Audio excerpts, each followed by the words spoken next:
Muy buenos días. En esta semana, la clase de química de noveno grado, vamos a continuar con el balanceo de ecuaciones. Vamos a aprender un método que se llama el método del ion electrón. El método del ion electrón. Para entender este método se debe tener claro cómo se producen las disociaciones de los ácidos, de las bases y de las sales. Los ácidos todos se disocian en hidrógeno, que es el catión, y en el anión negativo, que es la otra parte. Recordemos que un ácido está formado por hidrógeno, no metal y oxígeno. Entonces el hidrógeno es la parte positiva, el no metal y el oxígeno siempre darán el anión negativo. Por ejemplo, el ácido nítrico se disocia en hidrógeno más 1 más el ion nitrato, que es NO3, que me da -1. El ácido sulfúrico. El ácido sulfúrico se disocia en 2 átomos de hidrógeno más un ion sulfato que tiene 2 cargas negativas.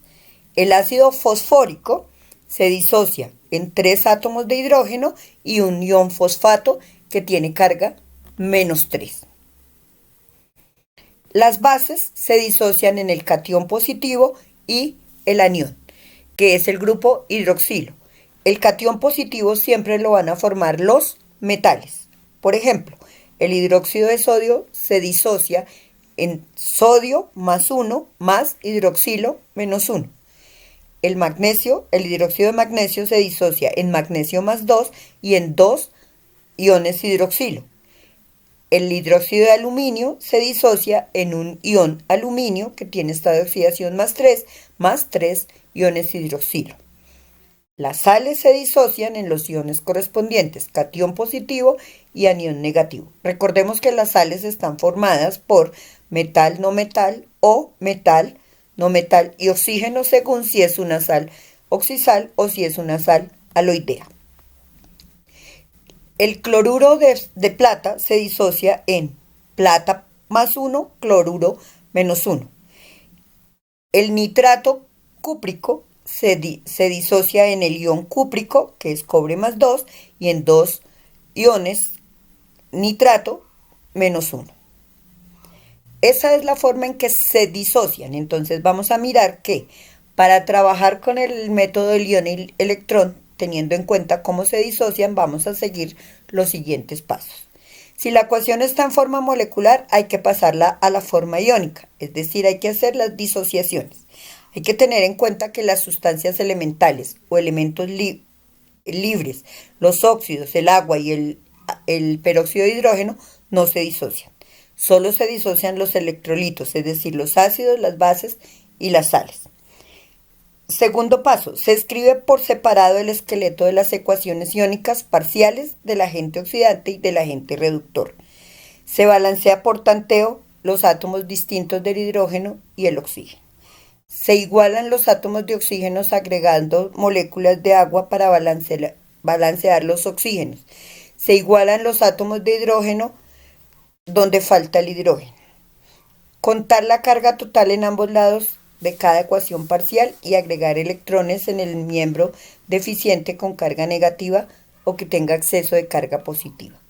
Igualar el número de electrones perdidos para el agente reductor con los electrones ganados por el agente oxidante, multiplicando las ecuaciones parciales por los números mínimos necesarios para esto.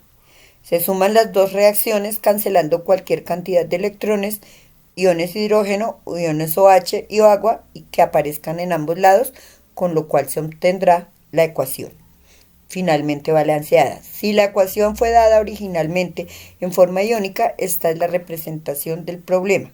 Si la ecuación fue dada originalmente en forma molecular, se trasladan estos coeficientes a la ecuación molecular y se inspecciona el balanceo de la ecuación.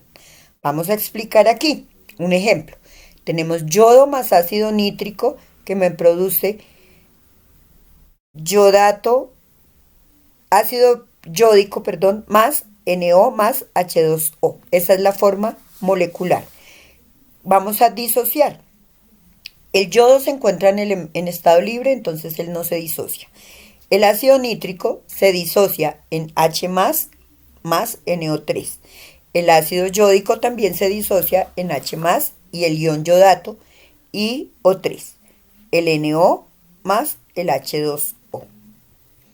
Tenemos que el yodo cambia de yodo 2 a yodo I O3-1, y el nitrógeno cambia en el NO3-1 al NO.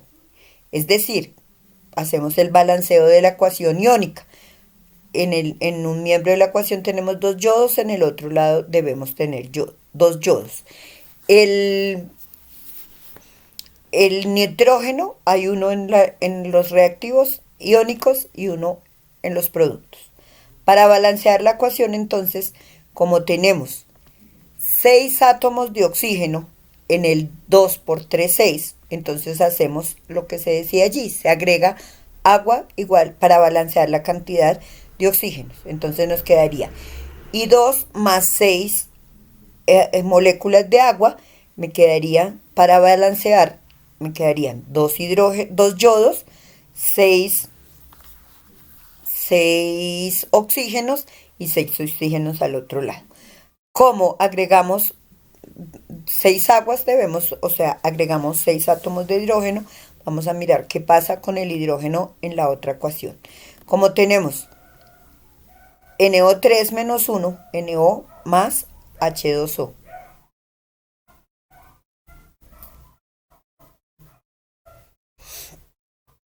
¿Por qué tenemos H2O? Porque vamos a mirar. I2 más 6H2O produce 2 I2 o 3 más 12H más. NO3 más 4 H's producen NO más 2H2O. Seguimos haciendo el balanceo, miramos cuántos electrones cambiaron desde yodo 0 a yodo más 5. Entonces, de yodo 0 a yodo más 5 cambiaron en 10 los hidrógenos. Y el nitrógeno cambió de nitrógeno más 5 a nitrógeno más 2, es decir, cambió en 3 átomos de hidrógeno. Es decir, 3 electrones, es decir, allí aparece la reducción.